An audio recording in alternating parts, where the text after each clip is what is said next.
There's a footprint pressed into wet clay beside a creek in southern Chile. It's soft-edged, a little smeared at the toes, and it was made by someone who weighed around 150 pounds, standing at the edge of the water and then walking on. Whoever it was left it by accident. Nobody stands in mud on purpose to be remembered. And then something strange happens. The water rises. The ground goes sour and airless. Peat closes over the whole camp like a lid. The bacteria that eat everything soft, the ones that turn a camp into a scatter of stone within a century, suffocate and stop working. And so the footprint stays, and so do the wooden stakes, and the knotted cords, and scraps of animal hide, and chewed seaweed, and wild potatoes, and the planks of a shelter. Almost none of that survives anywhere on Earth from this depth in time. Here it all survives, and when scientists finally pull it out of the ground and put a date on it, the date comes back around 14,500 years ago, which, according to everything the field believed at the time, is impossible. Not unlikely, impossible. This isn't really a story about a footprint. It's a story about what a science does when the ground says one thing and the rulebook says another, and how long it takes and how ugly it gets before anybody blinks.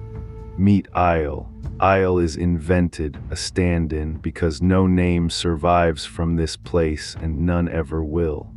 But roughly 20 to 30 people live here, and one of them stood in that clay, so let's give the footprint a person. Isle's home isn't a cave. That matters more than it sounds. Almost everything we know about this era comes from caves and rock shelters because dry stone holds onto things. Open ground doesn't. Isle lives in the open on a sandy terrace beside a creek in a long tent-like structure, a frame of logs and poles staked into the ground, with animal hides stretched over it and tied down with reed cord. It runs about 20 feet. Inside, it's partitioned into separate living spaces, and each one has its own small pit for fire lined with clay. That's not a windbreak thrown up for one night. That's architecture. Somebody planned it and somebody expected to stay. What Isle eats is where this site really starts to hurt the textbooks. Researchers recovered around 45 different edible plant species from the deposits. Some of them don't grow anywhere nearby. Some came from more than 150 miles away. There are wild potatoes. There are 9 species of seaweed and marine algae, chewed, found in the hearths, carried inland from the Pacific coast. Those seaweeds were dated directly, not the ground around them, the seaweed itself, to roughly 14,200 to 14,000 years ago. So these aren't people wandering blindly through an empty continent. They know the coast. They know the mountains, they know which plants are food and which are medicine, and they're moving across a whole landscape on purpose. There's meat here too. The remains of at least 7 mastodons, big elephant relatives, with soft tissue still clinging to bone in places, and a butchered relative of the llama. Now understand what the peat did for us, because it's the whole reason this site can start a war. For nearly any hunter-gatherer camp, the overwhelming majority of what people actually used was organic. Wood, cord, hide, basketry, plants, medicine. All of it decays. What normally survives is stone and sometimes bone. So our picture of the deep past is a picture of stone, and we've quietly mistaken that for a picture of the people. Monte Verde is one of the very few places where the other 90-odd% didn't vanish. The bog was airless, and airless means no decay, which is why this site has a footprint and knotted cord and a chewed piece of seaweed and a stake still standing where somebody drove it. Local people found bones eroding out of the creek bank in the mid-1970s. Word reached the university at Valdivia. And in the late 1970s, a young American archaeologist named Tom Dillehay and a Chilean geologist named Mario Pino started digging. They weren't looking to overturn anything. They were looking at a bone bed by a creek. Then the radiocarbon dates came back and both of their careers changed shape. To understand what happened next, you have to understand the rule they'd just broken.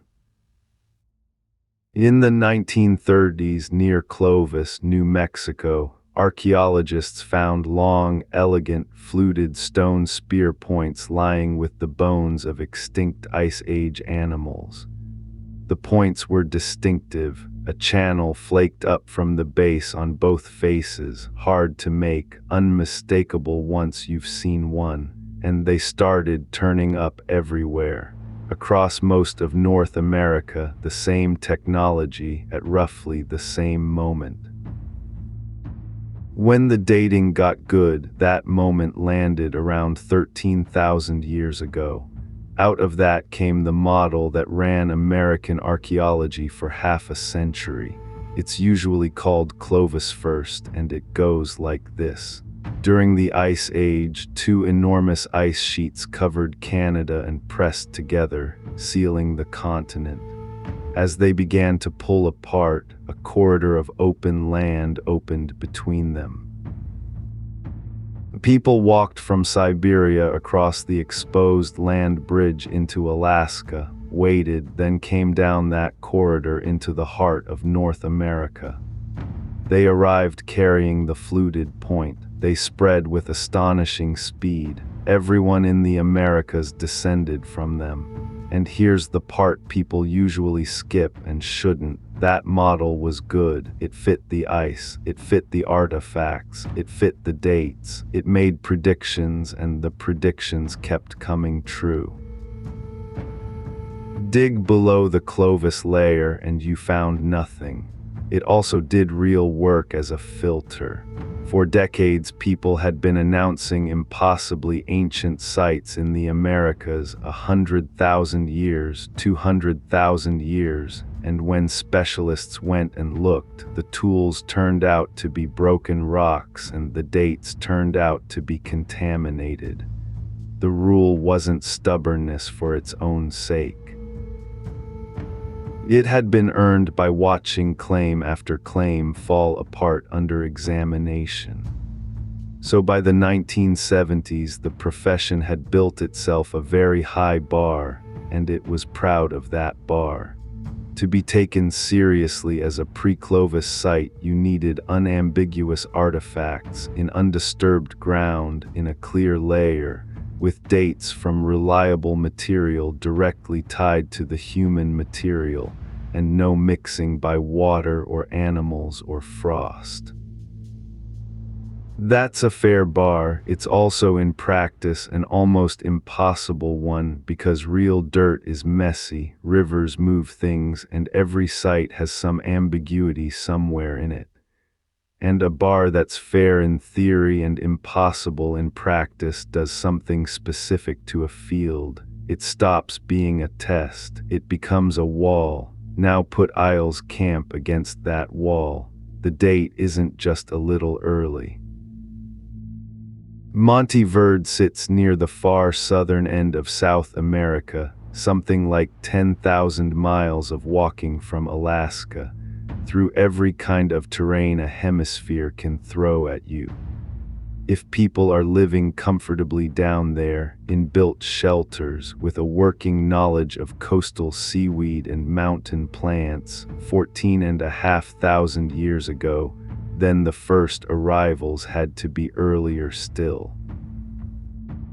And in North America, the fluted point hadn't been invented yet. The founding culture of the Americas would have been living at the bottom of the world before its own founders existed at the top. There's no gentle version of that. Either the site is wrong or the model is. Here's what a consensus does when a single site contradicts it. It doesn't change, it examines. And examining is exactly the right thing to do, which is what makes this so hard to watch. Nearly every objection raised against Monte Verde was, on paper, a reasonable objection. Are the stones really tools? A lot of the stone at Monte Verde is simple, modified pebbles, flakes, edges, not the beautiful diagnostic points that make a case obvious at a glance. Is the wood really worked or just gnawed by animals and shaped by water? Wood is a nightmare to argue about because nature is very good at making things look intentional. And are the dated samples genuinely associated with the human material, or did the creek wash old wood down from somewhere upstream? Hold onto that last one. It's the deepest question at this site, and it comes back at the end of this story in a form nobody saw coming. So for 2 decades, Monte Verde exists in a strange condition. It isn't refuted, it's just not accepted. Those are different things, and the difference between them is where careers go to die. A refuted claim is over, somebody showed the error, everybody moves on. An unaccepted claim is permanent limbo. It gets a skeptical paragraph in every review article. It gets mentioned at conferences in a particular tone of voice. Nobody has to prove it wrong. They only have to keep saying they aren't convinced, and the burden stays on you forever. Watch the mechanism, because this is the honest heart of it. The standard of proof rises to meet the size of the claim. That's not corruption, that's basic reasoning. An extraordinary claim should need extraordinary evidence, and overturning the peopling of 2 continents is about as extraordinary as archaeology gets. But there's a trap folded inside it. If the required standard is set by how much the claim would cost the field, then the more important a discovery is, the harder it becomes to ever accept it. A finding that changes nothing sails through. A finding that changes everything gets audited forever. Which means the system is structurally weakest at exactly the thing it most needs to do. There's a second thing going on, and it's more human than intellectual.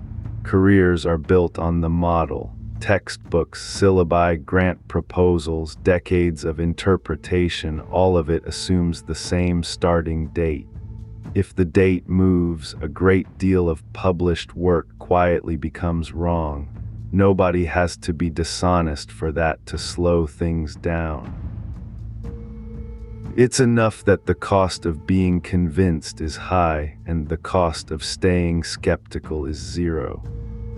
Dillihay's answer was to make the site impossible to wave away. Not a paper, not a conference talk. He and his collaborators published the whole thing, 2 enormous volumes running well over 1,000 pages, laying out the geology, the botany, the wood, the stone, the dates, the plans, the counter-arguments, all of it. It took years. The second volume didn't land until 1997, 20 years after the digging started. Think about what that costs a person. 2 decades of one career spent in large part defending a claim instead of making new ones. And there's a real tragedy in it, because the skeptics weren't villains. Most of them were doing the job the field pays them to do, and doing it carefully. The tragedy is that the job, done faithfully by everyone involved, can still take 20 years to arrive somewhere it might have reached in 5. So they do the one thing that can actually break a deadlock like this. They go and look. In January of 1997, a group of 12 specialists in early American archaeology travels to Monte Verde. This is not a friendly delegation. It's assembled deliberately to include the people most likely to say no, among them David Meltzer, Donald Grayson, Dina Dinkos, Vance Haynes, Dennis Stanford, Alex Barker, Gerardo Ardilla, and James Adavasio. Haynes in particular had spent much of a career dismantling early site claims. If anyone could find the flaw, it was that room. They don't just fly in and glance at a hole. First, they go to Kentucky, where the collections are, and sit through presentations. Then to Valdivia in Chile to argue over the material and the stratigraphy. Then to the site itself to put hands on the ground, and they agree, unanimously. Their verdict, published that year in the journal American Antiquity, is that the main occupation layer, the one archaeologists call Monte Verde II, is genuinely archaeological, genuinely made by people, and genuinely about 12,500 radiocarbon years old. Convert that to calendar years, the way we normally speak about the past, and you get roughly 14,500 years ago, which is more than 1,000 years before Clovis. In Chile, and that is the moment the wall comes down. But notice what the panel does not accept, because this is where a lot of retellings go soft. There's a second, much older set of material at Monte Verde from further up the creek called Monte Verde I. Dillehay had radiocarbon dates on it running back toward 33,000 years. The panel looks at it and declines to rule. Their word is unresolved. The stones are crude, the association with the dates is loose, and nobody can say with confidence that a person touched them. Later work pulled the numbers around. A 2015 study put material from that older component somewhere in the range of 18,500 to 14,500 years. And even that stays argued. Plenty of specialists think those objects are simply rocks broken by nature. Monte Verde I has never been accepted, and it isn't accepted now. The clean, famous, everybody agrees part of Monte Verde is the 14,500 year layer. That's the one that moved the field, and then 2 years later the fight comes back. In 1999, an archaeologist named Stuart Fiedel publishes a detailed attack in a special report titled Monte Verde Revisited. His target isn't the radiocarbon, it's the paperwork. Fiedel works through the monograph and finds that the recorded locations of key artifacts don't hold together. 6 of the most compelling objects, a bifacial preform, a willow leaf point fragments, a slate perforator, a core, a chopper, have fine spots he considers inadequately documented. One basalt core is first reported from one zone and later appears in another, on the opposite bank of the creek.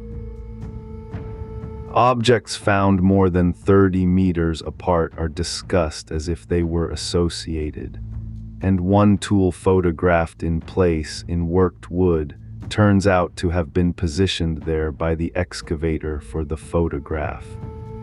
Dillehay and his colleagues answer in the same volume at length, arguing that Fiedel is reading errors of transcription and editing as if they were errors of excavation, and that the pattern of the site holds regardless. Other panel members split the difference in a way that's worth repeating exactly. Michael Collins allowed that Fiedel had identified errors and inconsistencies that everyone needed to be aware of, while also calling the review biased and negative in tone, taking the worst available reading of every case. Both of those things can be true, and I think they are. The bookkeeping at Monte Verde really is imperfect. The site really does look like a camp. The panel didn't retract. The field mostly moved on, but mostly isn't all. A survey of archaeologists published in 2012 found roughly 65% of the 132 people asked accepted Monte Verde as pre-Clovis. That's a win. It's not a coronation. Fiedel was still publishing objections to Monte Verde 2 decades later.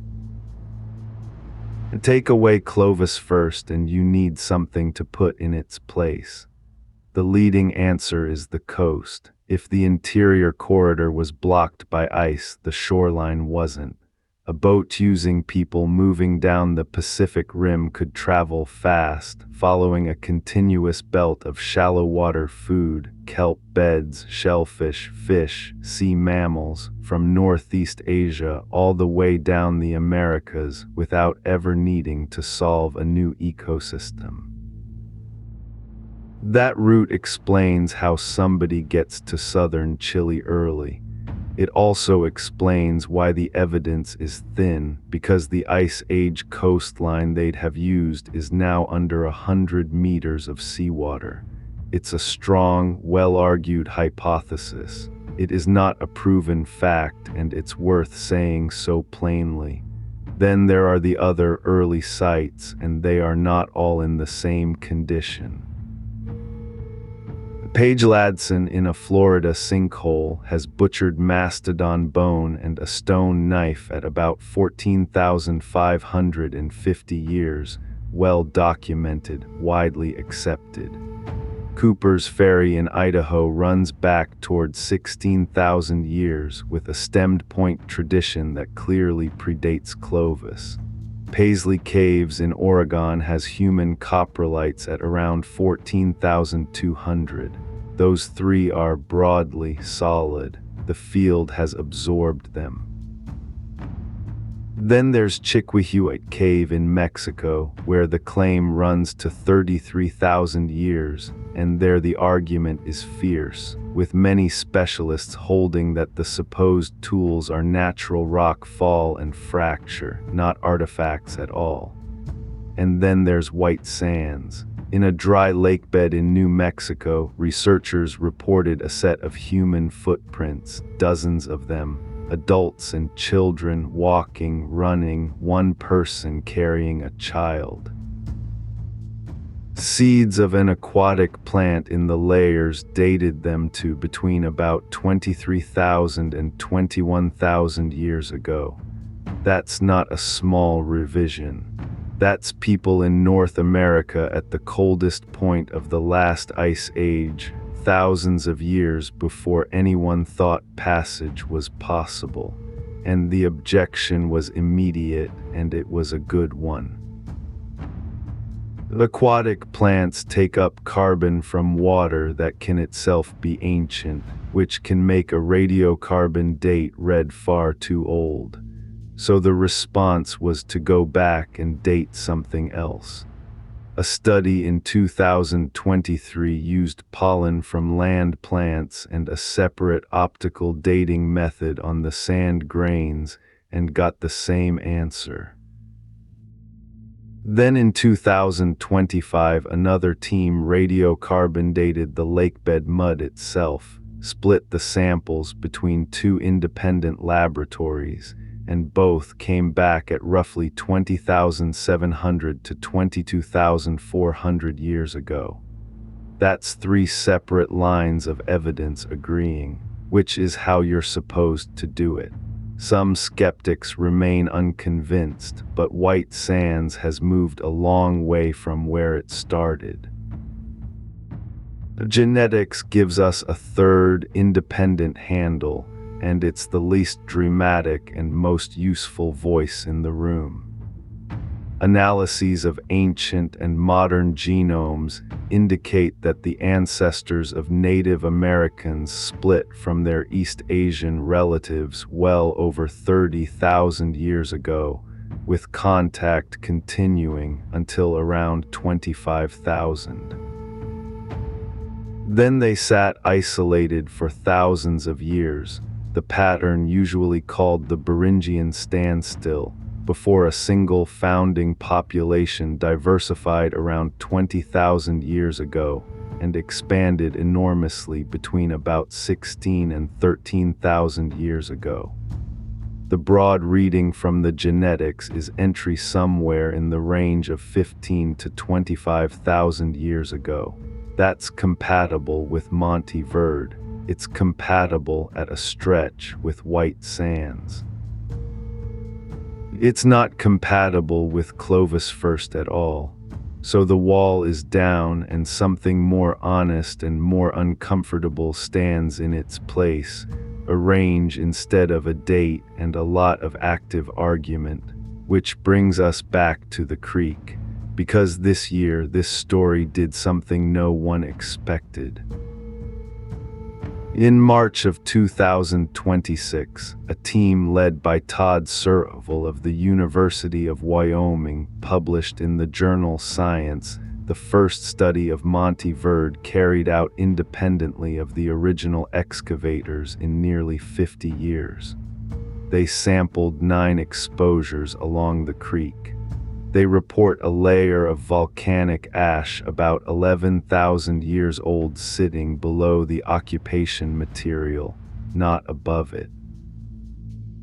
They argue the surface the Monte Verde material rests on didn't exist 14,500 years ago, but formed sometime after 8,600 years ago, and that the ancient wood is genuinely ancient but redeposited, washed down from older ground upstream. Their proposed age for the site is 4,200 to 8,200 years, not ice age, not even close. Now watch the machine run again, only faster this time. Within weeks, something like 30 researchers published critiques. Dillehay, Pino, and their colleagues answered point by point. So did a separate geoarchaeological assessment led by other specialists. Their central objection is procedural and hard to dismiss. The new team did not excavate inside the original site. They read the stratigraphy from exposures nearby and extrapolated it inward, and stratigraphy in an old floodplain does not stay the same over distance. As of right now, that argument is unresolved. I'm not going to tell you how it ends because nobody knows how it ends, but look at the shape of it. Nearly 50 years after the first trench, somebody went back and challenged the site at its foundation, in the strongest journal there is, and the response was not silence and not a shrug. It was 30 specialists with data in weeks. That's what the fight over Monte Verde bought. In 1979, one inconvenient site could be left in limbo for 20 years. In 2026, a challenge to that same site gets tested in public almost immediately.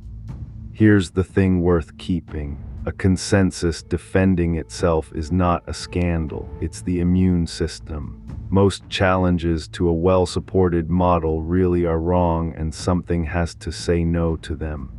The failure mode isn't skepticism. It's skepticism that can never be satisfied, a standard that quietly grows to match whatever evidence arrives.